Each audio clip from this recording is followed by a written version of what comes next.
What's up, guys? Welcome back to the Performance Playbook. Today I have on Eugene Teo. Eugene, how you doing? Hey, good, thanks. Good, thanks for having me on. Excited to be here.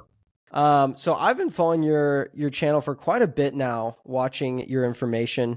And for the viewers that do know, I'm a diver, so I'm not doing any bodybuilding, but I've been very just interested, and I kind of love this space, anyways. But I do instantly kind of want to jump into kind of what you've been able to learn from bodybuilding. And so when I think of diving, there's like specific moments. I dive on the 10 meter, the 33-foot one. So there's parts to where you're like, I'm gonna either get hurt, or there's pieces to where you are forced into learning about yourself, is kind of where I'm getting at here. And I feel like you can kind of get those moments when you're pushing yourself to failure. Has there been anything specific you've really learned about yourself within that journey? Um, yeah, there's been so many different things that come to mind. I mean, the most obvious, of course, that I think everybody can resonate with is when you've done a super hard set of hack squats or something, um, and you're just gassed, you're about to throw up, your legs are burning, but you got to do a few more reps still. If you can get through that set, you can do just about anything. I Mm, remember years ago, Tony Robbins, the mm, motivational guru dude. I went to one of his events years ago. This is like 15 years ago, and they had a one of those this fire walk session where you walk across the fire, and mm, they have you like getting all pumped up and revved up and like, yeah, fuck yeah, let's go do some shit. And this is when I was like deep into bodybuilding, because I'm not into bodybuilding as much anymore with myself and even my own training, but this is when I was like deep competitive and training hard. And going through that experience and doing the final, getting all amped up, I was like, this is eh, whatever. Like I could see everyone around me was getting like fucking pumped and like, yeah, this is the best thing I've ever done. It's the hardest thing I've ever done. I was like, man, my legs are still sore from 3 days ago. Like, I'm still thinking about that last set I did, and I've got to do another one tomorrow. And I know I'm going to do it. And that kind of mentality of just like, wow, you can like every day we go into the gym, um, we're trying to push ourselves to a breaking point, or at least now with a lot of the modern research around bodybuilding saying like you don't have to always go to that breaking point, but even still, you have to know where it is. You have to every once in a while be comfortable to push yourself to that point, so your brain can get conditioned to like, oh, this is where I need to go to every once in a while, or this is the limit that I need to get close to be able to stimulate that muscle building response. So I think from a lesson standpoint, that was a big one that I think many people can, not even just bodybuilding, but if you're doing CrossFit, if you're doing diving, if you're doing triathlon training or jujitsu, when you push your body to those limits, you realize just how you can accomplish just about anything. Um, but then I guess from the nerdy perspective, like there are a lot of things that really did teach me from learning to be a lot more open-minded, learning to be a lot more logical in my reasoning, where I think every lifter goes through this, and probably yourself as well as a diver, or every person goes through this, was when you first start something, you make a lot of newbie gains. You make rapid progress. When you first step foot into the gym, the first year or so, you pack on muscle just by walking into the gym, even if you've got bad genetics. And what this does is it tells you that whatever you've done must be great. So you're like, fuck yeah, I'm the king. Like, look at his muscle I put, look at his fat I burned. What I'm doing must be the answer. But we also know, like looking back retrospectively, what you did in that first year or two was probably atrocious. It was the dumbest shit ever. But it still worked because you're a newbie. And unfortunately, a lot of people fall into the trap saying, like, oh my God, I made such good results in that first year. I've just got to keep doing exactly that. Or I've just got to do more of that. And nothing else could possibly be any better because I made such good results that I felt in my bones, in my soul, that was the answer. But of course, we don't know that. Like, we know that's not the case. So, a lot of this journey has taught me that how to be open minded and say, you know what, you don't know everything. Even if you did get a lot of these exceptional results initially, even now I get a lot of exceptional results. I still ask myself, could it be better? Could there be a better way? Could there be a more efficient way? Could there just be a more enjoyable way that I would personally resonate more with than having to do exactly what I did a year ago, despite how good the result it was? mm. Yeah, I love that. I think it's also interesting to maybe even walk it back a little bit further to just the initial. idea of getting into bodybuilding? Because I know there's a good amount of people that first want to, maybe shed some weight, or, they're trying to impress a girl, impress their parents. What kind of led you into bodybuilding and getting into that scene? Bodybuilding for me was a way to become accepted and to feel confident in myself. Growing up, I never felt like I fit in anywhere. I never felt like I had a lot of friends. I wasn't bullied or anything like that, but I never truly felt like I was a part of something and that people really would value or respect me, unless if I could do what they did or if I had something that I didn't have. And I was like, well, I'm not very athletic. I'm not very good at sports or anything like that. I'm not tall. I'm not super handsome. I don't have those things on my side. I can just build my body to be just so exceptionally freakish that people are just gonna be like, wow, fuck, I wanna look like you, man. I wanna do what you do. And then, in my head, I was just like, all the girls would be just fawning over me. They'd always be like, fuck yeah, you got such amazing abs and whatever. And that never happens. It's always the guys being like, bro, tell me about what you did for your calves. And it's the ironic side. But that was it. It was a lot of insecurity in myself and a lack of confidence. Like, I need to do something. And I did enjoy the gym. Like, that could have been many other things as well, but whatever it was, I was training and I found the gym at that point in time. And I liked the rewards I was getting from it in terms of like, oh, I look like how I look. People are complimenting my physique a bit more. This is how I can get recognition and acceptance and feel important. So I just kept doing that more and more and more, which, is incredibly unhealthy. It's I would, if somebody came to me with that mindset, I'd be like, yeah, you should definitely not compete. You should definitely not make those decisions. You should train and lift, but don't even think about competing. That's a recipe for disaster. Yeah.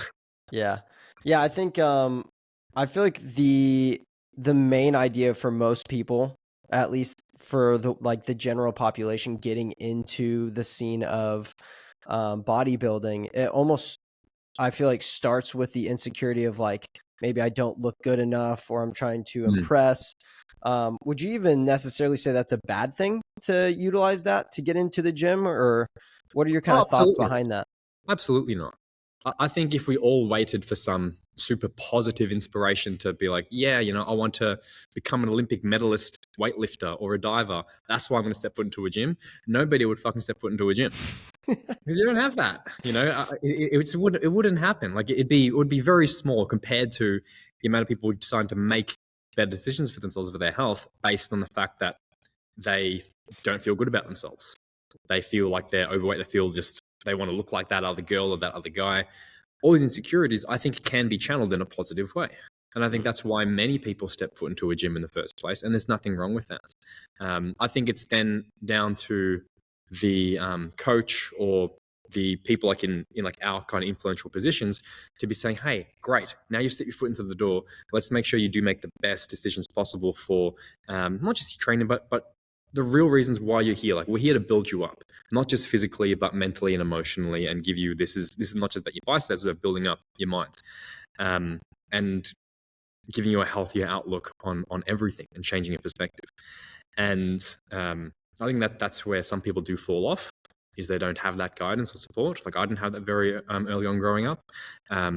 And I think it's, that's part of what I see my duty as now, as being in someone in an influential position, saying, I love training, I love lifting, but I also don't want people to be falling into the traps that I fell into, mentally and also with training as well. Yeah. And I actually think that is kind of the piece I want to tag upon. And maybe this is something you struggled with, maybe it's not, but I feel like every time we look at social media, you start to get like, again, like I know strength training quite well, and I know the world inside and out of it, but I jump online, I'm like, is this person natural? Are they not natural? And then you have all these people kind of debating, like Greg Doucette, and like they're going over, well, this person might be natural, they might not. And you're like, maybe as someone that's walking into a gym, they're like confused, because now your mindset of what someone that might be natural should look like. And so you start to have that feeling of like, I never look like I never feel like I'm enough based off of this standard that looks unobtainable. Like, everyone's supposed to look like C-Bum somehow. But in your mind, is it kind of worse now today with social media being so big, with, people's perception of what, they should look like when they're walking into the gym. Mm. Yes, it's so much worse, and it's not going to get better. And this is a really challenging thing to sort of navigate in this industry, where I would say one thing, people need the awareness on what are they really seeing on social media for the most part. And yeah, we kind of logically get it, but there's a humongous bias in what we're being shown. If you think about like a pyramid or whatever, we're being shown that top upper echelon peak. Those are the freaks that go viral. Those are the freaks who plaster all over Instagram and our TikToks and whatnot, because you know what? If you saw an average person, just your average, 40-year-old white middle-aged male or whatever, lifting in the gym, just looks like your average Joe, why the hell would you interact and engage with that piece of content? Unless if they were doing something like, again, that's worthy of that engagement. But if they're just, doing a bicep curl, nothing fancy, just on a potato phone camera, and that's it, why would you engage with that? You wouldn't. The algorithms wouldn't push that out to you. But of course, if he was a 17-year-old kid who was deadlifting 900 pounds, or he was shredded to the bone with like these big cannonball delts, and was filmed in a really like HD cinematic exposure turned way down to get the extra drop shadows going on, you're going to be like, fuck. And you're going to double tap that. You're going to see is what on the what it's going. It's going to go viral. So of course, social media is going to disproportionately show us so many people who have that upper top 0.001% of genetics, of drugs, of responsiveness to training, and it distorts our perception. It's kind of like you're from the States, yeah. Yeah. So, have you been to Australia before? I haven't, sadly. Okay. But your perception of Australia is that we probably have, well, I'm guessing anyway, just to put this stereotype on you, I'm guessing your perception of Australia is that we have all kinds of creatures and sharks and spiders and snakes and koalas that are going to kill you. The second you come here, you are fucking doomed, right? Like that's what people think. And they think that because there are some reports, we have some fucking toxic spiders that will kill you. We do have sharks that will absolutely destroy you. But if you really look at it and say, how frequently do those things actually happen? Not very. Like, I think you're more likely, I could be wrong on this, but I'm pretty sure you are more likely to be killed by a coconut falling on your head than you are of a great white shark attack of like swimming in Australia. But the issue is we disproportionately hear about the one shark attack, or we disproportionately hear about the deadly dangers of this funnel web spider, and now people are terrified. And the same thing applies to TikTok or whatever. We get disproportionately shown, because it's such a viral thing, of elite performance, of elite looks, and we think, fuck, that's what's going on there. But again, you see here, it's a pretty logical discussion saying this is what's happening. Now that you understand it, you should know that not everybody who goes to the gym looks like this. And then, of course, you take 10 seconds to scan around any kind of gym, be like, oh, yeah, people don't look like this all the time. But this is where we've got to replace that emotional barrage of information being thrown at us with something a little bit more logical and kind of rewire our brains in that way, where I think like conversations like this can help. And that's one part. But the other part is also like the whole natty or not. Like, oh, hey, is CBum natty or not? Or is whoever, is Eugene Teo natty or not? It's like, I think a lot of these conversations, it's asking the wrong question, or it's shifting the focus onto the wrong topic, because yeah, you can easily say, oh, that person's not natural, but who gives a fuck if they're natural or not? Because even if you were on the exact same cycle as Ronnie Coleman, if you were on the same stack as Sam Sulek or whoever else it is out there, you are not guaranteed to look anything like him. You are not guaranteed to look anything close to what they look like. Even if you did their exact training program, ate their exact diet, took their exact same drug stack, you are still not guaranteed to look anything remotely close to the people that you think are on gear or not on gear or whatever it is. So even if they were natural, you're still not going to look like them. You could look better than them. So it's like, well, let's stop asking these questions of who's natural. Let's just let live and let live and focus on yourself. which is the most important thing. And then people are like, oh, but it's good to know like what a good benchmark is. Like, no, it's fucking not. Have you seen the elite level tested year round natural bodybuilders? There was a research on the WNBF. The top winners of that, they're fucking nutty. They are fucked. And these guys are lifetime, year-round naturals. Like there's this one guy from Denmark who I really love, big fan of Frederick Ibsen, and the amount of detail and size and flow to his physique, and this is a lifetime drug-free natural bodybuilder. It's like, yeah, he's natural. And does that mean I'm going to get there naturally? Fuck no. I can take all the drugs in the world. I'm not going to get there. I know I'm not going to get there. It's not in my fucking bones. It's not in my willpower to suffer that much. And it's like, well, okay, so let's not worry about natural or not. Let's worry about what you want to fucking do for yourself. Let's worry about what you can achieve. And let's worry about making yourself better each day. And then the cards fall where the cards fall. That's what it should be about, in my opinion, anyway. Yeah. I've always thought it was kind of interesting because, again, it's where you almost like demonize the steroids too, which I feel like can even be bad. And again, it's just, I feel like maybe it's just upon that person's personal journey. Do they want to take it? Do they not want to take it? And then they go down those medical decisions and go from there. But do you even think it's beneficial because you have all these people commentating, or again, like Greg Doucette, like does it matter? Should you just be like, hey, I'm not, I am. Obviously, if you say you're natural, that doesn't really do a lot for a lot of people. But do you think it's even smart for someone to be like, hey, yeah, I'm clearly taking steroids, and then you can kind of just get past that hurdle? Or again, like you said, it doesn't really matter? It really does depend, I guess, on what you're doing. Like, if I was selling a service saying, I'm going to transform your physique to look like me, look at what I've achieved. I've put on 20 kilos of muscle in the past year, and I can help you do that. But that was achieved through drugs. Then, yeah, I think you definitely owe a duty, like it's negligent to not mention the fact that, hey, I've achieved this through steroids. It doesn't mean that I can't help you. It doesn't mean that I'm not knowledgeable at all. It doesn't mean that I can't do these things for you.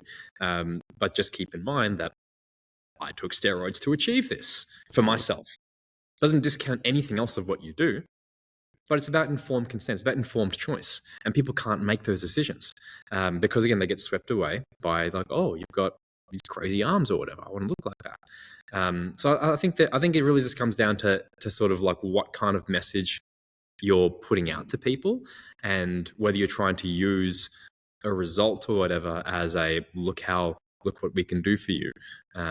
Where most of the transformations out there, it's just a mixture of steroids or it's Clen or it's T3 for a fat loss transformation, as opposed to like, oh, it's actually effective dieting habits and creating a really healthy lifestyle. It's so easy to pump out a whole bunch of fat loss transformations by drugging somebody to get there. And on the other side of it, they're no better. You haven't helped them with their health. You haven't helped them like make good lifestyle decisions. You haven't helped them improve their relationship with food. But you're selling something that really isn't there. And people buy into it thinking, oh, because you got all these results, you must know how to do those kinds of things. And you're selling something else, which is just a lie. So I think in those contexts, I think it's important. I think it's valuable to be saying just transparent with that. And then like if just from the athlete perspective, like say a CBUM or whatever, should he share his stack? Should he share what he's on? That's a personal thing. That's up to him whether he wants to, based on the ethics around it, based on his own morals, based on the legalities, of course, as well. But because he's not actively like trying to deceive people with what they can achieve or doing a certain thing, I think it's completely fine to go one way or the other, whether you reveal what you're doing or not what you're doing. I think it is a bit more taboo just because of legality to it. But I do also believe like, yeah, there should be a lot more information around it, which I think like people like Derek Moore Plays More Dates, or even Greg Doucette and everything like that, they are fighting the good fight and trying to share a lot of the information around this stuff, and not just being a sensationalized media, natty or not kind of thing. Like even Greg, when he's doing natty or nots, he's trying to educate people about saying, here's what you should be focusing on instead. And if they are on things, here's what they probably would be using and what it does to the body. So people can have more informed decisions around what they want to do with their bodies. Yeah. Yeah. I love that. So when it comes to you and your training, right? Because now you're more on the coaching side and you've kind of walked out of the athletic side.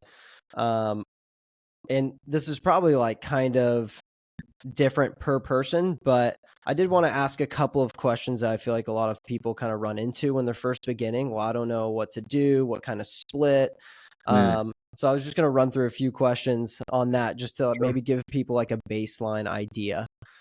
So the first one was kind of like I feel like it's a give and take because I've heard so much different information on it, but thankfully you're here. You have people kind of spouting a bunch of different things, on the preference of lifting like 3 days a week, 4 days a week. And then especially like, are you going to do it in a more professional way where you're like hyper focused on a specific muscle group, or if you're just trying to do like full body lifts? What do you like to prescribe to people that are first beginning? And this is let's talk about the physique bodybuilding. Physique. Yeah. The first thing to sort of keep in mind there is building muscle is very simple. It's very easy. You don't need to be overly nuanced in what you do to be able to get a response, and even get a good response, or like an 80% optimal, which is, that's where most people live year round. Even like the elite athletes, they're probably in that 80% optimal. Building muscle is simple. It's about the effort you apply, and that's about it. As long as you're pushing a set on anything close to a fatigue point or to that fatigue point, all the other stuff of how many sets, whether you should do a pull down or a chin up, whether you should do 4 exercises, 5 exercises, or train 3 days or 5 days, it's kind of it depends on whatever floats your boat kind of thing. I always work it back to the individual and say, what can you feasibly do and what works for you? Because we can get an exceptional result just training 2 days a week. And some of my most popular programs for building muscle are literally 2 full body days a week. Some of the best muscle building programs out there that are very popular, like the dog crap from DC training from Dante Trudel, that was based on a 2-day rotation, 3 days a week.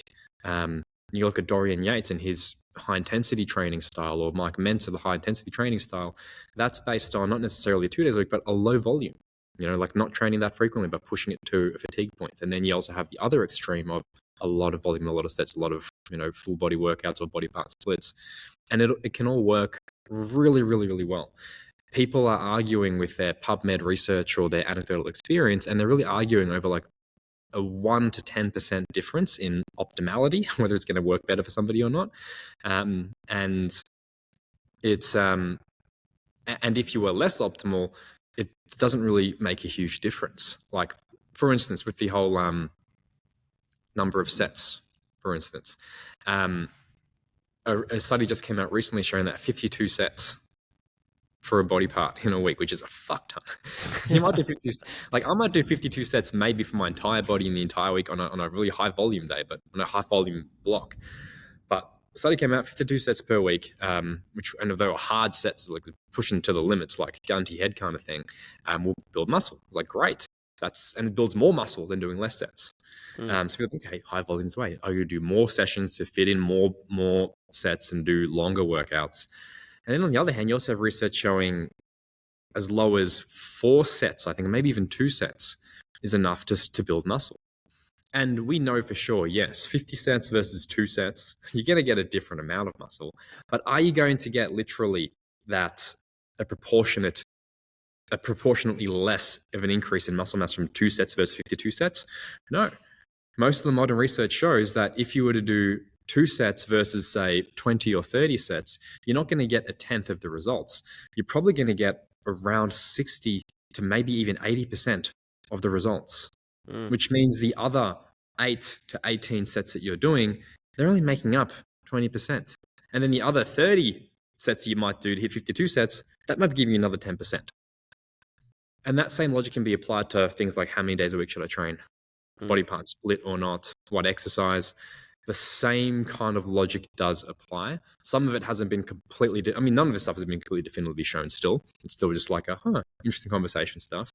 But this is why it's so important to look at the person in front of you and say, how often can you train?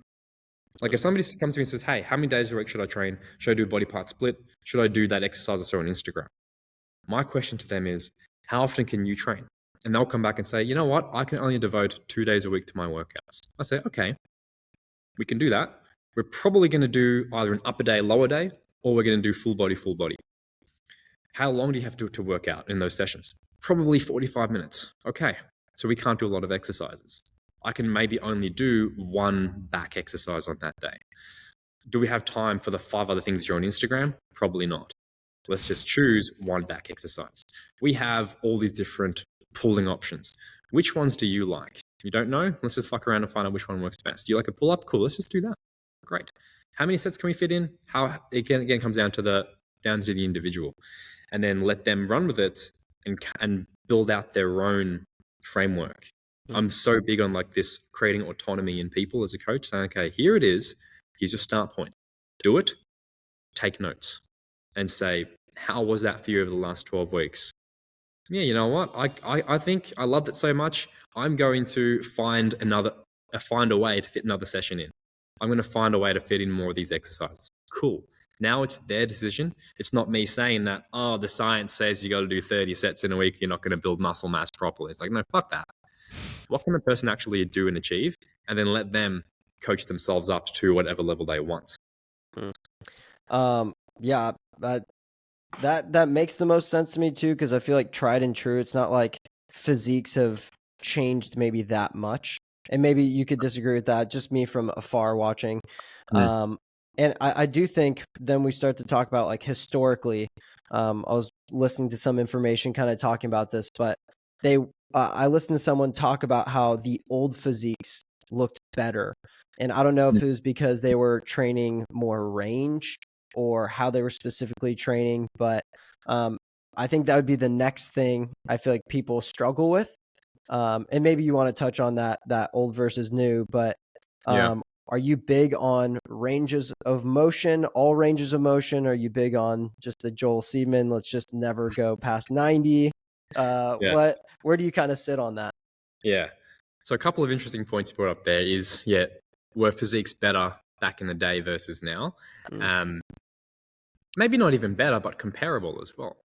Yeah. And like in the bodybuilding world, a lot of people are of the belief that the 90s were like the heyday for bodybuilding. That's when physiques just had the best combination of size, symmetry, condition. You have people like Kevin Levrone and Sean Ray, and even Ronnie Coleman, like who, before he like became really dominant, he had an aesthetic flow to his physique and a lot of freaky size. Whereas now it's kind of everybody's just this mass monster, and it's a little bit less pleasing to look at in a way. And I kind of do believe that in a way. Although as a bodybuilding purist, I do respect and I can appreciate, wow, I can see a lot of the differences in physiques in today's age in a positive way. But I know from the outsider's perspective, I can see how many people would resonate more with the bodybuilders of the 90s versus today. And even for more of the gen pop, more of like the 70s or even earlier 60s with like Bill Pearl and whatnot, because of how the physiques have developed. So there's a little bit of that. I mean, I remember even one thing, this is right there on a random side tangent, is back in like 60s and 70s, it was a thing for a bodybuilder to be recognizable by their silhouette. Not even by seeing their face or physique, because they had just such a unique proportion and shape and flow that would really make them stand out and pop. Whereas now, with a lot of the top guys, you wouldn't be able to recognize them. You'd just be like, that's just a big discernible shape of mass. The top guys, yeah, you probably could. And I think I could as well. And if you've got a bodybuilding eye, you definitely could pick anybody out. But that definitely is something that's changed a lot. But yeah, it really looks... It begs the question of how far back are we talking about? Because like 90s, that was like the peak apparently. Although in the 70s, people think those physiques were a lot more prettier, even though they were a bit smaller than what they are now, which is, I think, more than anything else, a drug thing. Drugs have developed a lot more. The pharmaceutical knowledge and like things like insulin and whatnot and growth hormone, they weren't really a thing. Although, you know what? People are surprised. They think, growth hormone wasn't around back in, Arnold's time. Back in the 80s, people were on growth. People don't realize that. Like in the early 80s, the 1980 Olympia and shit like that, people were on growth hormone. It was around, then it was being used and abused and experimented with. So, but I think to the level that it is now is very, very different. But even going back further, like I said, 50s, 60s, the 1900s, like the silver and the bronze era, where you have Eugene Sandow, where you have John Grimmick, where you have all these early old time strongmen, they had exceptional physiques. And what I think is different now, because I think there is a big difference, where if you look back, there are some absolute freakazoids of strength, muscle mass, size, and this is before drugs were even around, before testosterone was invented and isolated as a compound to be injected and used. So these guys were natural. So if we were just to compare natural bodybuilders to these guys from the 1900s and whatnot, physiques were probably even better back then. And this is what comes back to your first question on range of motion. And it's like, what do I think is different? And what do I personally do? I think what's missing a lot is back in the old times, back in my day, back in the 1900s or whatever, people weren't lifting weights for their physique. Not that I know from anecdotal experience or anything like that, but reading through a lot of the old magazines, catalogs, periodicals that were put out at the time, people weren't lifting just for a physique thing. It was for a circus act. It was for vaudeville shows. It was for strongman. It was for impressive feats of strength. That was a sideshow at a magic show kind of thing. It was a performance to be able to show all these things. The physique was more of a side effect of it. And then, of course, bodybuilding did start to become its own physique sport as well. But even then, in those early decades, when strength training was transitioning from being a sideshow gig at a vaudeville kind of thing and becoming a physique thing, the lifters didn't go from just doing their strongman stuff to also doing bodybuilding work. It was a slow transition. So even through like the 40s, the 50s, the 60s, like Bill Pearl, Vince Gironda, all those eras, there was a lot of a hybrid approach where Bill Pearl was doing a lot of gymnastics training. Okay, Larry Scott using a lot of gymnastic rings in their work. They were doing a lot of hybrid style of training. Even in the 70s, you have Franco Colombo, who was one of the best bodybuilders, also one of the best powerlifters. It was a thing. It was a regular thing for at a bodybuilding show to also have to do a clean and press, to have to do a feats of strength like a deadlift or a squat, to be able to demonstrate not just what you look like, but what you can do. We don't have that anymore. Now, at the highest upper echelons of physique competition, you just have the person on stage and then they can barely hold their breath because they're on so many fucking drugs. They've got to use the oxygen tank off stage to be able to stay alive. It's that's not to bag on it.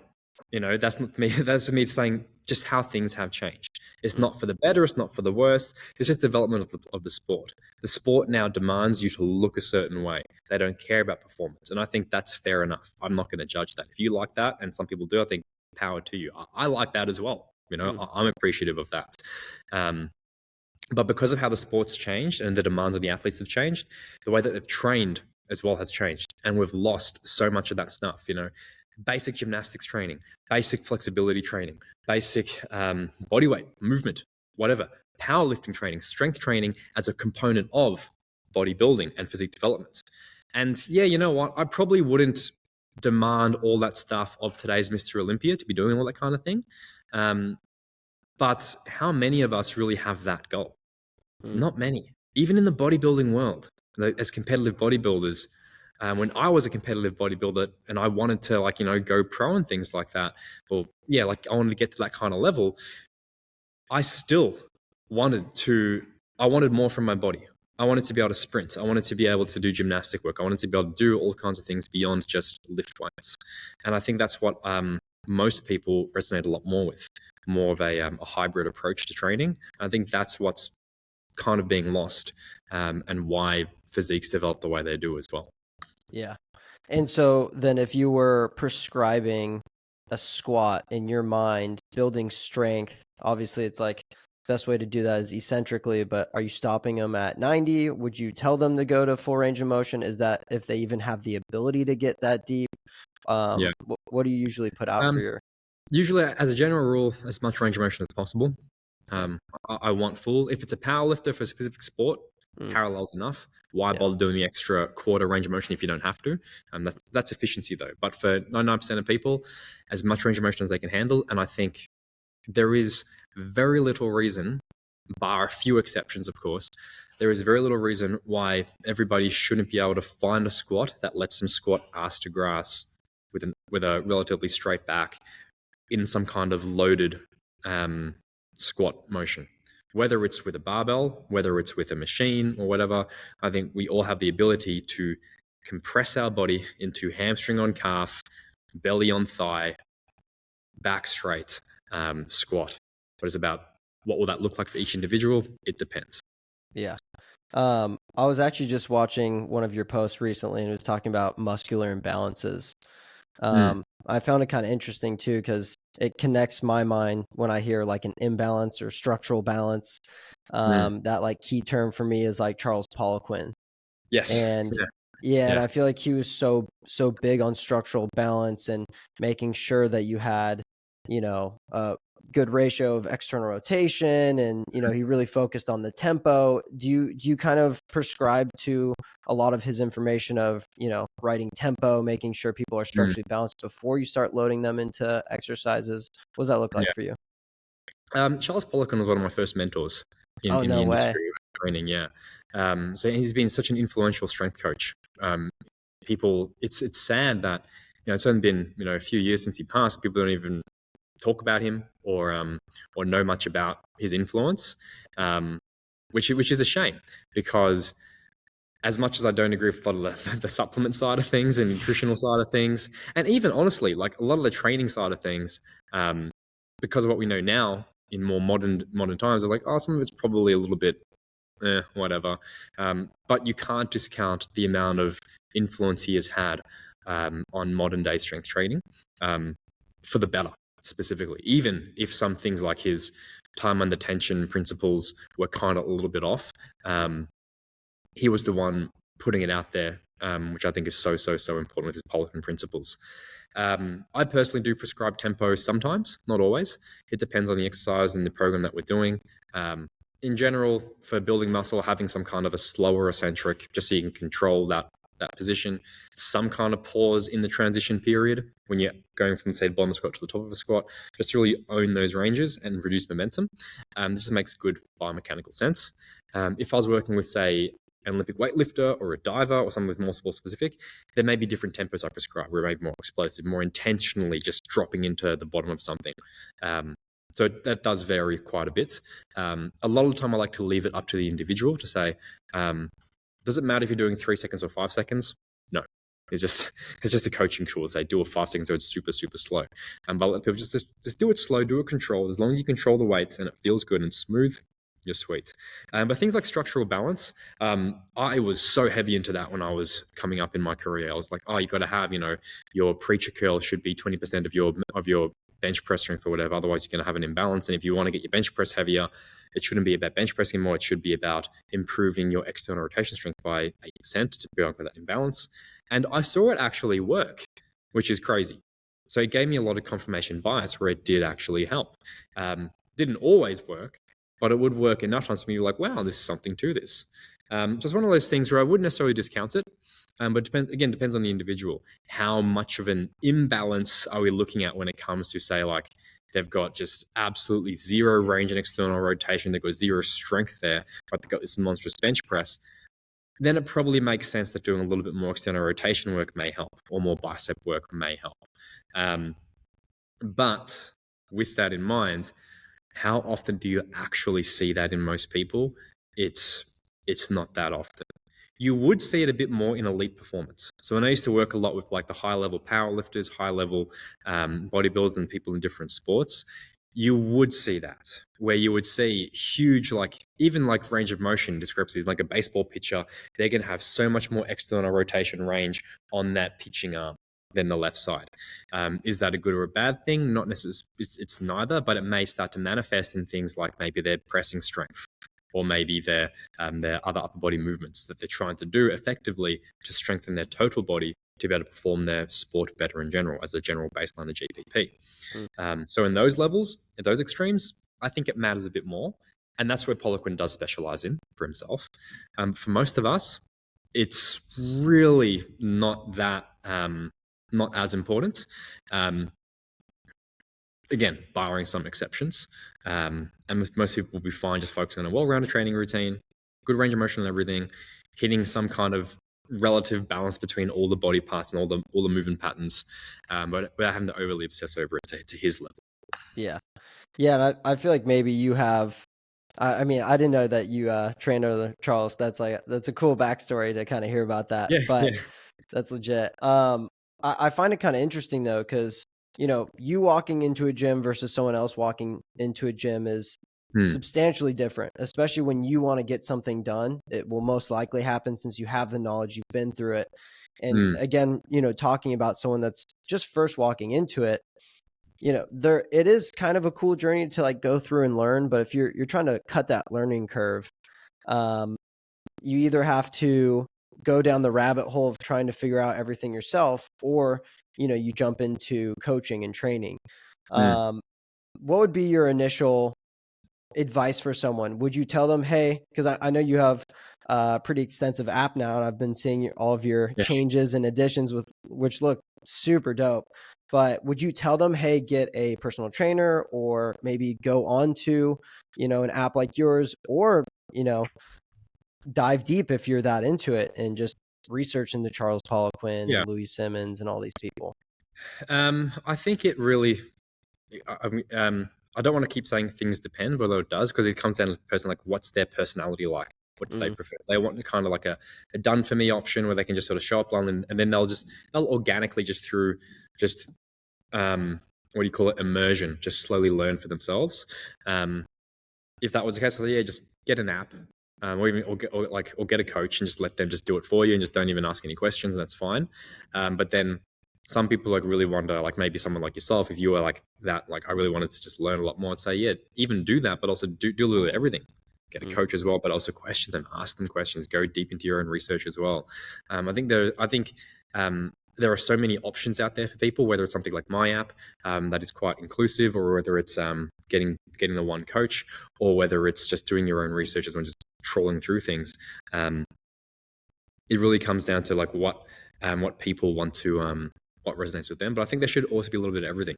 Like I've always, up until recently, I've always had at least one coach or mentor I was actively working with, who would be guiding me through and telling me what to do.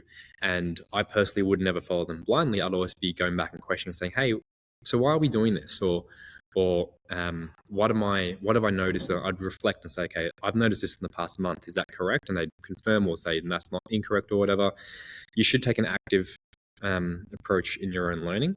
Even if you were to download my app, I tell people like there's so many resources on there to help you, just it's all guided, help you get better, but also just ask the question, like use the community, use me. I'm there to make you better as an individual.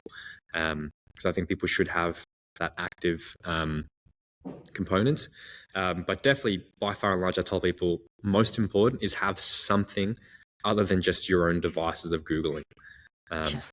Have somebody, whether it's just your mate at the gym who's been going for a year longer than you, or it's hiring a coach, or it's using an app like mine, have something that is guiding you and pulling you forwards, because there is so much stuff out there. And if you're left to your own devices, you will get confused.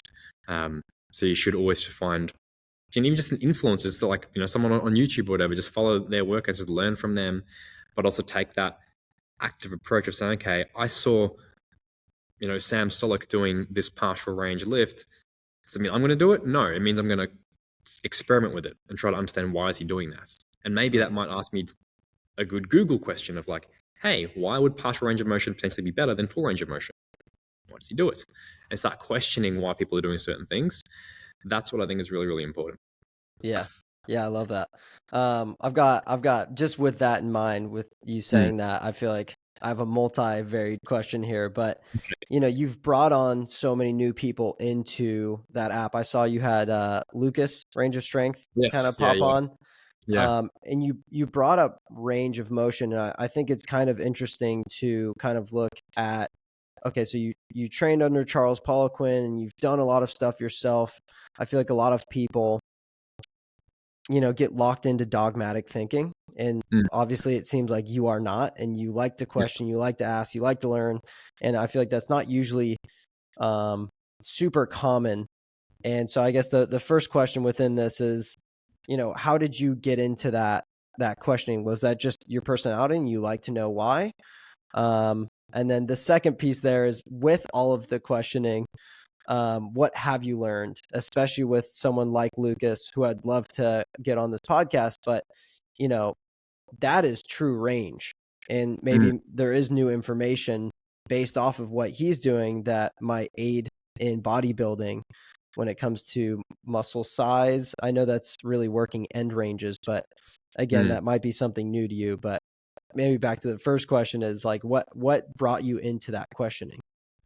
I've always felt like from very very young age, like when I was like in even before high school, like kindergarten or whatever, prep school, I always felt like I was at a deficit of information for myself. I always kept like, yeah, I'm just not someone who knows a ton. I've always got to go to other people to sort of show me the way and guide me. I always felt very young, even like in the industry now as a coach, I still feel very young in it. I still feel like the 18-year-old kid who just stepped foot into a gym as a PT back then. So I'm just like sort of wide-eyed, wanting to learn from as many places as I can. That's always kind of been my approach of like, I don't know enough. I need someone to just guide me through it, and I want someone to help me shortcut and get ahead as quickly as I can. And I'm happy to just follow what they do and then just do it, and then start to piece together, okay, what am I learning from this? What am I not learning? It's something that's always just sort of been there. And in terms of like things I've learned from that is so much can be beneficial to the body, especially when you start looking at the body not as a bodybuilder or not as a power lifter or a diver, but looking at it more just as the human body and trying to let it thrive as much as we can. There is so much potential for us to push the body to different ranges, positions, to different levels of strength, and there are so many different ways to achieve that. And that's what I think is exciting about training in general, is you get to experiment on your body and say, okay, I recently researched about heavy overloaded eccentrics or heavy overloaded partial ranges. You get to try it out, but you have to try it out for like 12 weeks, 12 months to become a real master in it and say, okay, did it actually do anything for me or not? And what if maybe it did work? What if I also combined it with this other thing? What if I combined it with stretching as well? What if I combined it with some powerlifting work as well? If I did it with gymnastics or whatever? It's a really exciting, never-ending journey of exploration, which I think is what people should try to connect a lot more with. Because there's so much to be learning from other people and from other modalities. And, this is something that was quite big back in, the earlier days of strength culture, back in like the 40s, 50s or so, or even before that, where people would be training in gyms as a collective thing. You have powerlifters, bodybuilders, gymnasts, or whatever, strength athletes, all in the one space, all learning from each other as one little hot pot. It wasn't just like, oh, that's a bodybuilding gym and this is a powerlifting gym. It was like, this is all just gym, because gyms weren't a big thing. So people only had one place to train. And that's where there was a lot more learning and collaboration going on. That's what I've been trying to achieve the last, with this new app launch as well, with bringing on all these new coaches and everything, is I wanted to change the space to make it more about collaboration and saying, you don't need to pick my team and my method. You should be picking everybody's method and making your own method based on that. You should be saying, here are a dozen different coaches, mentors who I want to learn from. What can I pull from each one of these people and apply it to my own context? I want to use some of Lucas's end range work. I want to use some of Eugene's bodybuilding work. I want to use some of Will's powerlifting work. I want to use some of the gymnastic work, and I want to see what can I pull into my own unique system to create my own journey that works well for me. Or I can just follow Lucas's thing and that's it. Like, I just want to be the end range splits dude, which I think is so powerful as well. Because I think collaboration is kind of lost now, which is a shame. Yeah. Again, like even within my own journey, I've kind of found that, because, running into injuries and all of these things, I've found that becoming, and I learned this from a mentor of mine, is just becoming a mutt is the best thing you could do.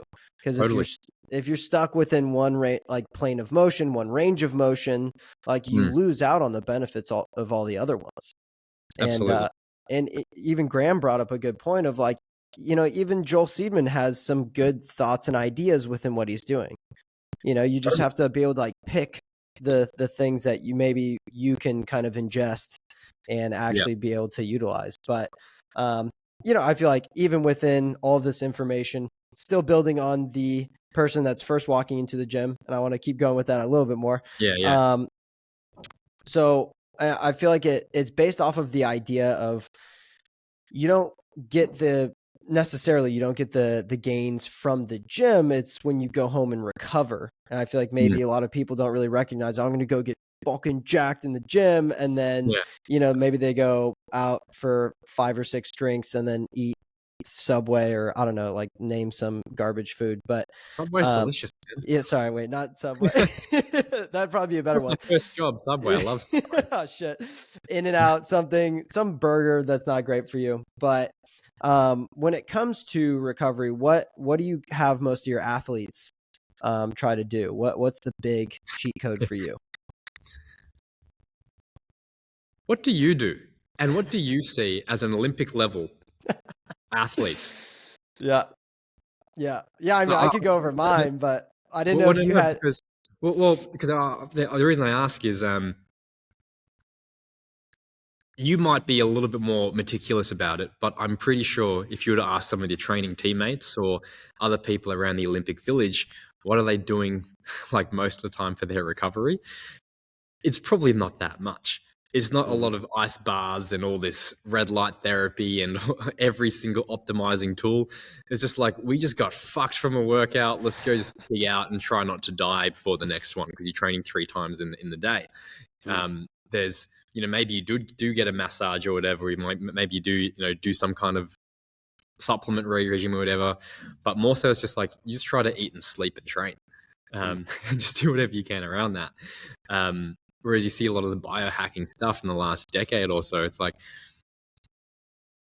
how much of that is actually being done by people like yourself consistently, and is it making huge improvements? It's neither here nor there. My thing that I prescribe most people do is just like, work out for yourself what will help you sleep, what will help you get food in, what will help you sleep. That's it. You got to get enough calories, you got to get enough sleep. And that will open the conversation of, what, you personally find that having a cold shower helps calm you down or whatever, helps to drop your body temperature down more before you go to sleep. Maybe you find that blue light blocking glasses and having a certain routine and taking a certain supplement and a tea, herbal concoction before bed, that helps a lot. Maybe you find getting certain foods in at certain times of the day or whatever, that helps a lot more. But I think a lot of the stuff that's prescribed as gospel, saying, oh, you must intermittent fast or you must do cold therapy, I think it's like, I don't do those things. I'm not against them though. I just say it's a useful tool that's going to add maybe 1 to 10%, but it could also add 1 to 10% of extra cortisol and stress from you worrying about trying to fit it into your day, which makes it completely just a waste of time. I think the biggest rock that people aren't looking under or aren't picking up when it comes to recovery is their training. Like, you're doing too much, or you have a lot of redundancy, or you're not tracking things. You're not recording how did you feel last week and how's it then playing into next week. You're just going gung-ho every day until you burn out, and then you rinse and repeat, and because you got to stop for a few weeks because you just destroyed yourself, and then you've got to start again. Maybe you should take more of that methodical approach of thinking, hey, maybe don't dig yourself into such a deep ditch in the first place, and learn how to pull back or just follow a plan that does it for you to just train appropriately to your level, pull back when you need to, eat enough food, and keep going. Yeah, because on my side of things, I feel like you're shooting for the 1%. And so like I'm making it my job, at least this final year that I'm doing this. It's literally my job to try to gain that 1-2% of recovery or whatever. But funny enough, like as of recently, I've found that, and again, it's back to the basics, but how much sleep can you get? But not how much sleep, how much quality sleep can you get? Totally. And then if we can stack on more time, that's when and I've noticed this, it's complete game changer. Like, I feel if I don't get a certain amount of sleep, and I'm lacking, I'm being kind of dumb, I'm on my phone before I go to sleep, I feel like I had a shot or 4 the night before, like when I wake up, I'm like, oh my God. And Yeah. so, trying to find, the time to really make sure I'm winding down and doing Mm. all these things. But again, I guess if we're talking about the general population and them just trying to get into shape or, build muscle and get the physique they want, yeah, I guess you don't have to go crazy. I didn't know if there was something specific within the bodybuilding world. They're like, well, do this. Yeah, not. I mean, it's different supplements. Just get my protein, creatine, Yeah. or whatever. Like these are, I wouldn't necessarily call them recovery hacks per Yeah. se. And even it's not exclusive to bodybuilding. Mm. It's but yeah, I think people need to start with boring stuff. It's basics, but again, like asking yourself the basic question of what's going to help you get more sleep. Mm. That's where it becomes a never like how long is a piece of string. It maybe you do things like mouth taping or nose strips, which I'm very big on both of those, but I wouldn't be prescribing to people. I say like it helps me sleep. But honestly, what gives me the best fucking sleep ever? Like I'll get 11 hours sleep, and I'll get probably 3 hours of deep sleep, 2 hours of REM because I use an Aura to track it all. Mm-hmm. The best thing for my sleep is to have a horrible night's sleep the night before. It's like, that's what it fucking is. Doesn't mean I'm going to do that or prescribe that. Yeah. But most people are like, what's going to help you get a good night's sleep? And then just pull on that string a little bit and try to optimize that wherever you can without letting it stress you out. Yeah.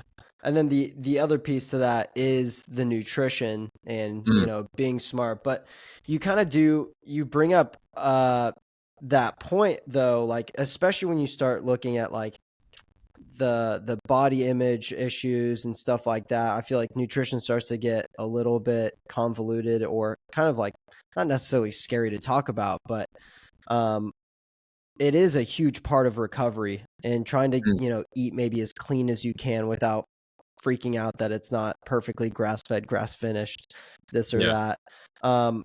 What do you, again, when you're looking at people trying to get into this realm, I'm trying to bulk. Do you kind of have the Greg Doucette, like the main gain, or are you telling them, hey, like, let's just do a regular bulk where, yeah, you're going to gain some body fat. That's fine. Yeah. I tend to lean more towards both. Well, kind of. It depends on the season. So I think we should have cutting seasons, bulking seasons, and maintenance seasons.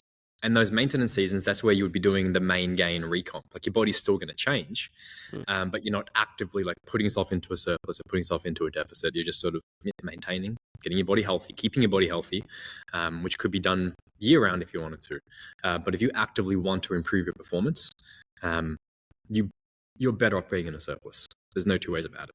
Doesn't mean a huge one, but 10 to 20% surplus for that season of improvement, I think is really important. Otherwise, you are not optimizing your performance in the gym or with your sport or whatever it is, and then you are leaving a lot on the table.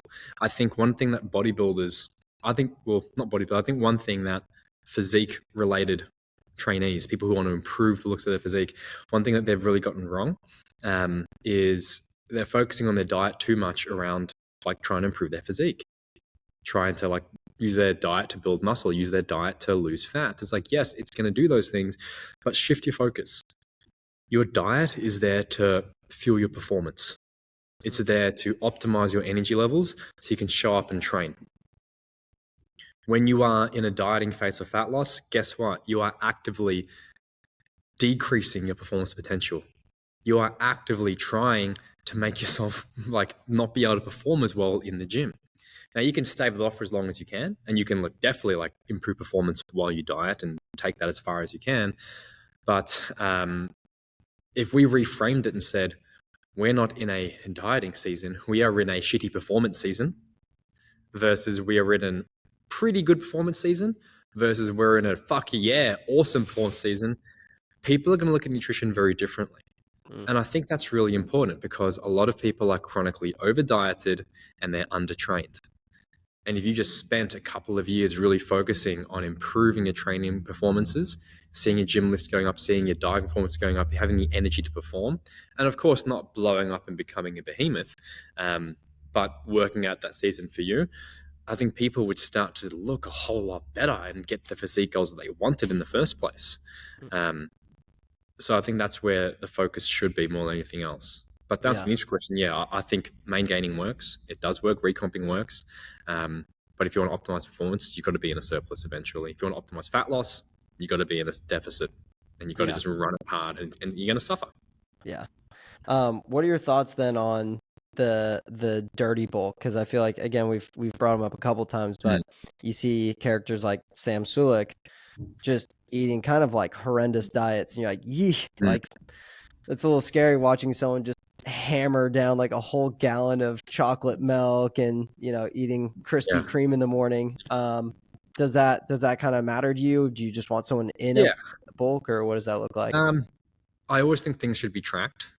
Not tracked to the point of saying I'm getting 17 grams of protein in this meal and you're using whatever app you want to use to track that meticulously, but you should have some kind of consistent method of knowing what's going into your body, and it should be something that you can then work with to be bulking or cutting or maintaining. Some people do it more intuitively. Some people like to use hand portions. Some people like to use apps. Doesn't matter. As long as you have some kind of consistent tracking method, that's first. In terms of what to eat, like chocolate milk is interesting you should bring up. That's probably one of the best ways to rehydrate yourself. Chocolate milk, or I think milk specifically, it hydrates the body better than water. It hydrates the body, I think, even better than most sports drinks because of its osmolality and the way that it rehydrates into the cell. So quite interesting. So chocolate milk itself, it can actually be a fantastic thing. I actually haven't consumed enough Sam Sulek to know how he goes about tracking what he actually eats. I do know that he just that he does eat some junk food, which I think, depending on the person, that might be the only avenue you have to be able to get enough calories in. I don't know what his calories are at. I don't know what he's doing, but I do know for myself when I was bulking, and I was eating even 4,000 calories, which isn't that high. It's very hard to get that from sweet potato. It's very hard to get that from rice or from even things like a whole grain bread or pasta or anything like that. It's hard to get in enough calories sometimes. If you're having 800 grams of carbs, or you just want to get enough calories in, you might need to go some more processed options. And it might be things like having a bag of lollies during your workout. Like we have things like, you have highly branched chain, not even branched chain, the cyclic dextrins, which absorb really well into your workout for carbohydrates. Or you could just have a packet of gummy bears into your workout, and it may not absorb as optimally as quickly, but at the end of the day, you can still get it in. Like I like having pomegranate juice around my workouts. Really, really good vasodilator, really good source of potassium, really good carbohydrate source. But hey, you compare it in the science to cluster dextrins for the absorption and the transit time through the gut into the cell, it's going to be beat every single time. But does it matter that much? Probably not. It's all being broken down to the same constituents. Now, as long as you're getting enough micronutrients, as long as you're getting in enough fiber, as long as you're getting in enough like amino acids for recovery as well and the essential fats, then the rest of it doesn't matter that much. So for a guy like Sam Sulek, I don't know what he's doing there, but he's probably getting in enough protein. He's probably getting in enough fiber in general. So if you can get away with eating more like enjoyable, palatable foods, I fucking would every single day.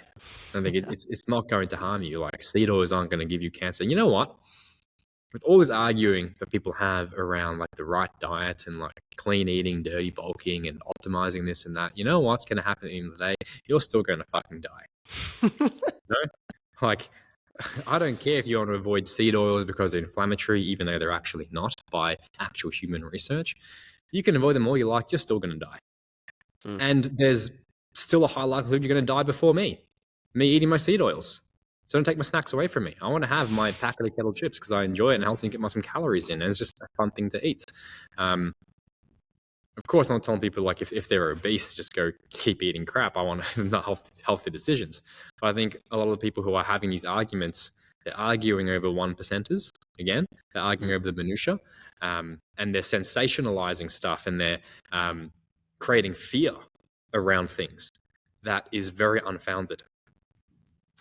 If there was actual scientific backing behind certain things, like, hey, I'm not going to tell you to go eat cyanide. Okay, like that's probably not a good idea. But a lot of these other things where there isn't any scientific backing supporting some of these claims, you're creating fear that's not helping people. Yeah.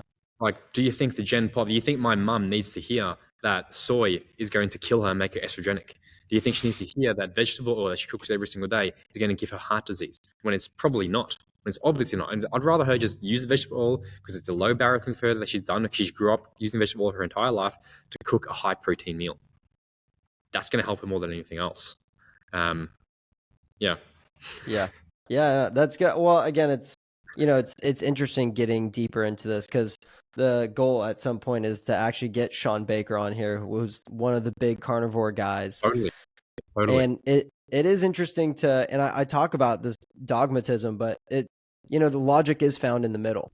And finding wherever that logic is for you is perfect. Because for me personally, like I've had to make some big changes because I dealt with a lot of like IBS symptoms. And so I faded more towards the animal-based diet, and they all kind of, I haven't had any issues for 3 years now.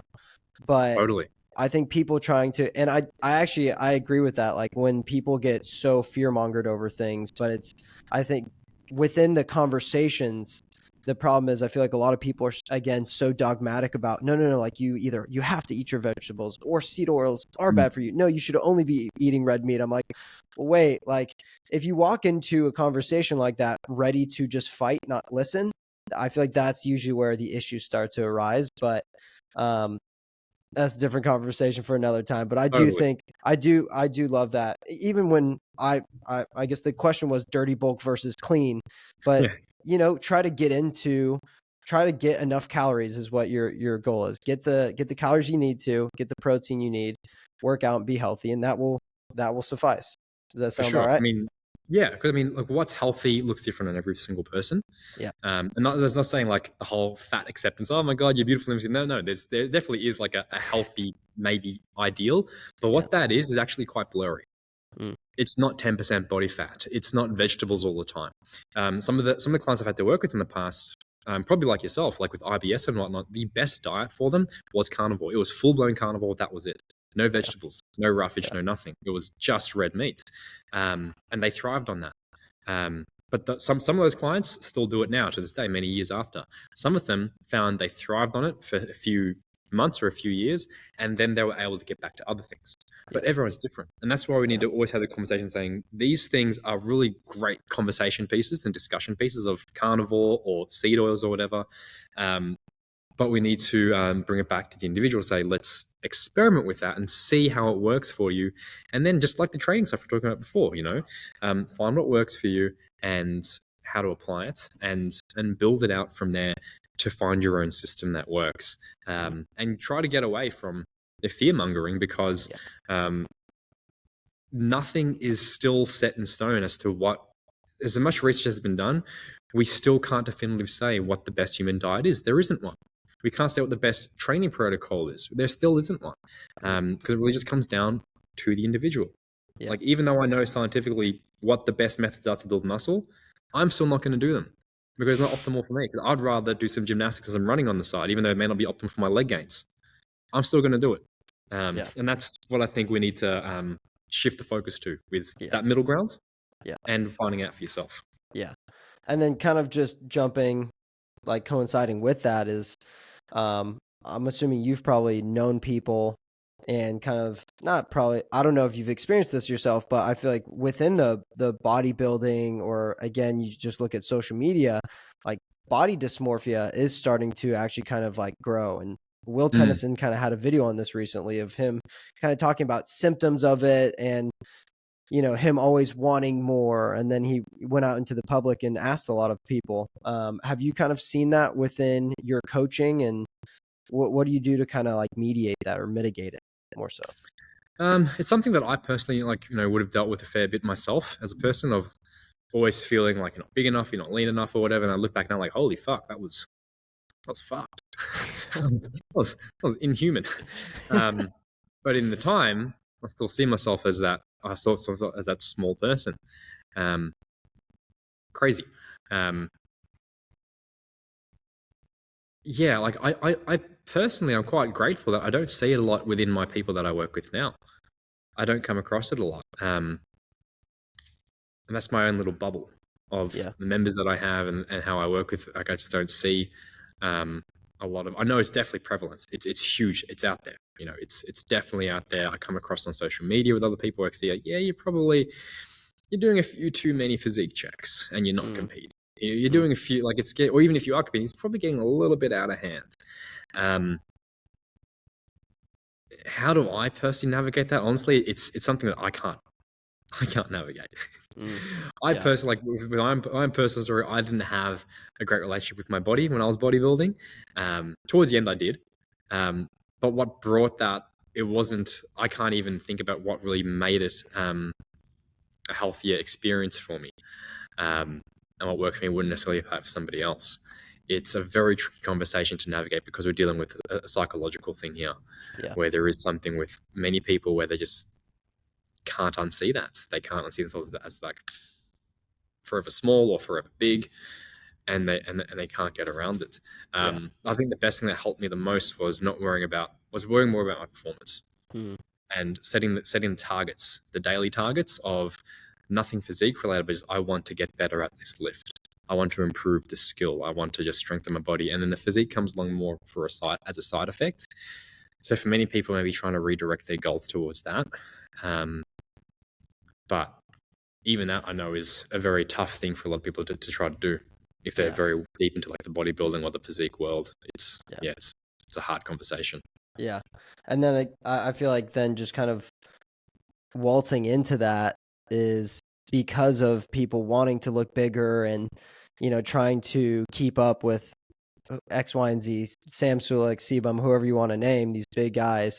Now for younger kids, you're kind of seeing this posted a good amount on like TikTok is, like the trend challenge or some crazy stuff like that, to where a lot of kids are actually getting into steroids. What are your thoughts on that? Like, is that like maybe they're just going to try it out and then no, it's not great because they start breaking out in acne and stuff like that?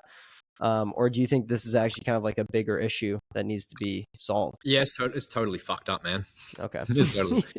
I think this is part of that pendulum swing towards like a few years, well, maybe a decade or so ago, like when Bigger, well, 2 decades ago nearly now, when Bigger, Fast, Stronger was coming out as a documentary on steroids. Steroids in general were like a very taboo thing people didn't talk about. And it's like a very hush-hush, secretive. No one talks about it. It's going to get you, you're going to lose your sponsors and everything like that. Whereas now it's trendy to be transparent about your steroid use. It's a cool thing. It's like, oh my God, you are, fuck yeah, you preach, man. You're telling people all about your stack. You're so honest and open. Fuck yeah. And that's swung the other direction. And part of that extreme, people don't realize, is that it creates opportunities for this kind of shit to start to rise to the surface of 18-year-old kid starts going on trend just for funsies to see what it's like. Like, I'm not against an 18-year-old kid going on trend if it's part of their journey as a bodybuilder. Like, I still kind of am.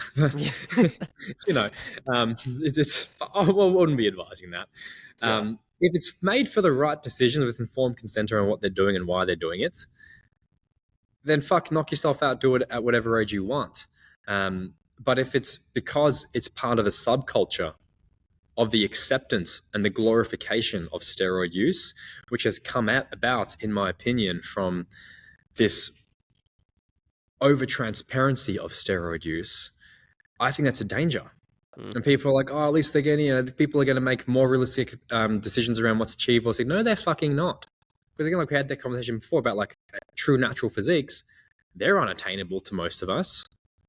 But if we idolize them, it's still not helpful.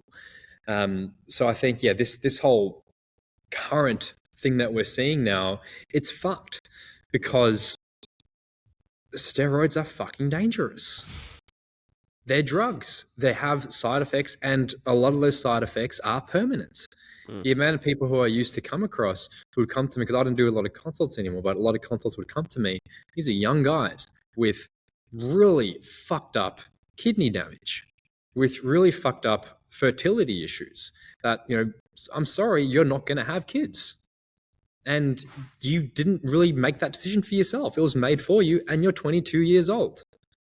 and you're male or female, because I see both of those kinds of people like, yeah, you may not have even thought about that as to whether you want to kiss, but now guess what? You can't. Done. And that's fucked up. And it can be from one cycle, because I mean, one thing is, for a lot of people, one cycle, it doesn't mean it's 12 weeks. One cycle is 12 years, Okay. because if Yeah. you ain't pinning, you ain't winning. It's fucked. It's really fucked. I don't know the way out of it. I think honestly, it'll just run its own course, and the pendulum always swings back and forth. It's going to swing back the other way over the next decade.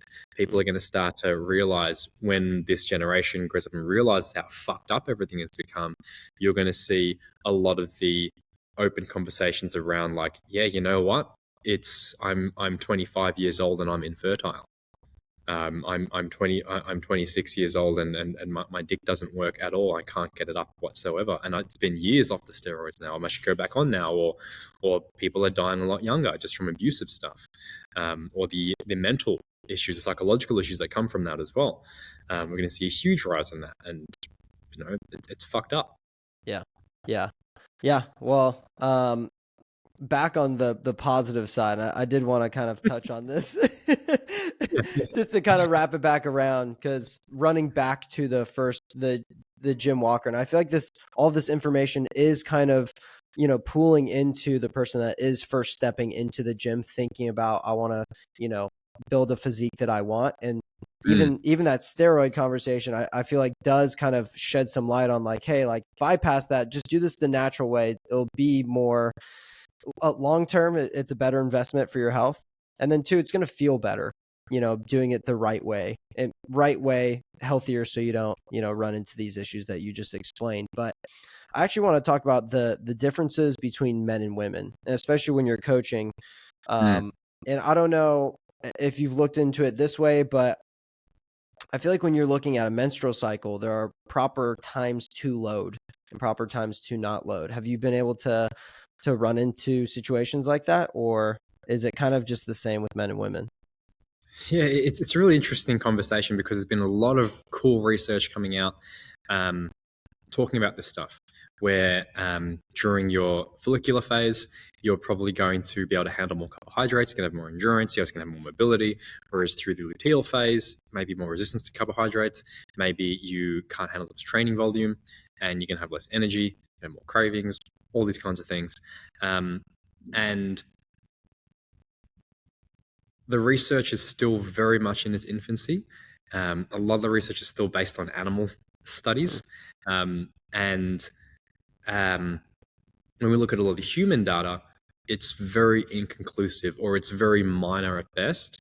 And none of it is enough to be able to make hard and fast rules and claims and say, oh, you should be having at least this amount of carbohydrates in this period, or you should be avoiding this in this window. What's more important is for the woman, in this context, who's menstruating or whatever, going through a menstrual cycle, is to discover for herself what's working. And she may find that during her luteal phase, she feels better or worse. She may find through her follicular phase, she feels better or worse. The dangerous thing about a lot of this new women's only specific menstrual cycle bullshit is that it creates these nocebo responses. Where women, so many women are like, oh my God, follicular phase, fuck yeah, follicular gains. I'm like, it's my luteal cycle, I'm going to have a shit training performance. Well, guess what? If you said you will, you're going to. Whereas if you just ask yourself, how am I feeling today? How am I going to want to go into the gym? When I start showing up, I feel good. Awesome. And you know what? And I'm sure you would agree as well with a lot of your training sessions. Some of the best training sessions you've had, you have felt like absolute shit going into it, or you felt like absolute shit during it. And you look back and you're like, fuck, that was actually a great performance by the numbers, by the metrics. It was awesome. Even though every fucking second, it felt like absolute shit.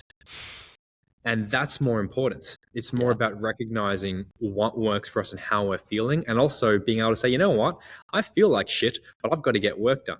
Or I don't feel like shit, but I've still got to get maybe less work done, or whatever it is. Like working to your own set of rules, as opposed to having to conform to something that is based on questionable research at best for the time being. Although, I'm very excited by a lot of the women's only research and around that. I think it's really, really cool stuff and fascinating stuff. And I think it does open up a lot of really cool conversations. Like one of the things that has come up a lot is calorie requirements to be able to sustain a healthy menstrual cycle or proper LH and FSH production in the brain, and carbohydrate requirements. I think, again, even though they may not be hard and fast rules, where I think something like a minimum of 30 calories per kilo, actually, I should say, I might be wrong, but whatever it is, there are rules out there of certain calorie amount and carbohydrate amount per kilogram body weight to be able to sustain proper LH and FSH pulsatile pulsing from the brain and a menstrual cycle in women. Even if those numbers are off, I think it's great because it brings awareness to the fact that you need to have enough carbohydrates and enough calories. Yeah. Probably more than you're probably having right now to be able to fuel your health as a trained woman in sport or with physique related goals. And it also highlights how for a lot of women getting like dick skin lean for stage is something that honestly just shouldn't be on the cards. It shouldn't be a conversation you're having right now, if ever, for some women. Or if you do want to have it, again, informed choice. It is actively an endeavor that is going to compromise your health. Yeah. It is actively an endeavor that could create irreversible damage to your system. Are you happy with that? And then if they want to, cool, that's fine. Let's do it. Let's fucking send it because that's fun. Yeah. Yeah. Yeah, that's beautiful. And I think that's always kind of been a question on my mind too, is, how should these women walking into these training cycles, even for athletes, that's always something that's kind of running. Should it be the same, or based off of some of this new information that I've just heard of, should that be implemented? But I think the daily check-in does make a lot more sense, and the nocebo kind of does. I mean, it's so true. Yeah, like totally. you will just paint your own picture regardless, depending on what you think is going to be going on. But just to end this off, again, going back to that intro person, based off of everything we've talked about, what would just be the three basic things you would tell someone that are just kind of seeking information from you? What are some three big key things they should like really focus on when they get into their bodybuilding journey? Like not necessarily if they're coming to me, but more so just in general. If someone's just starting out, I would say the most important thing is to track what you're doing, like record what you're doing in some way, just pen and paper, can be back of your mind, whatever, but always be refining that, review it, record what you're doing and review it, and then apply the changes as much as you can and experiment. Always be ready to change things up, not every single day, but be open to new information, open to applying it, and trying to make it fit, as opposed to searching for the one answer. Because there is going to be one answer, but that's the one answer for you. And you've got to formulate that for yourself. And it will come from you taking in as much as you can from as many different sources, trying it out, but again, documenting it so you can then review it. I think that's kind of three things, is it? Yeah, it's the perfect. Even if it's just one, it's kind of like the beautiful touch there. But my favorite quote that's always driven me from Bruce Lee is to absorb what is useful, reject what is useless, and add what is specifically your own. And that's what I think we should always be doing with everything that we do. Is just so much out there. Take it all in, and then there will be things that are completely worthless to you right now. And right now, it could change in the future as well. The more that you can just always be pulling stuff in and trying to be open to absorbing stuff, the better. And then make it your own. Do your own thing with it. Yeah. Well, I love it. Thank you so much. I appreciate it. Where can we find you? And then what's this app that we can pop on? Yeah. So you can find me just search my name on YouTube, on Instagram. That's my two biggest platforms. I've got a big platform on TikTok, but I never use it, so don't bother on that. It's just TikTok frustrates me. The app though is Ganbaru method. So it's a Japanese word which means to show resilience and perseverance and to keep becoming more than yourself, which I think is something that a lot of us can really resonate with as our own individual journeys. But that's where you can find all of my programs, all of the programs from all the collaborated coaches that I work with. They've all put out their own things and things like mobility and gymnastics, range of motion, and athletic development, sports performance. That's all in there. With there's a lot on there to help you with your nutrition and training journey, to just follow things, build your own programs, and hopefully own your own journey. Like to apply everything that we've spoken about in this podcast, I made the app to be able to let people do that. Love it. Well, thank you for your time. I really appreciate it. And, it was great having you. Appreciate you, Brando. Thanks a lot. All right. Thanks. Have a great one.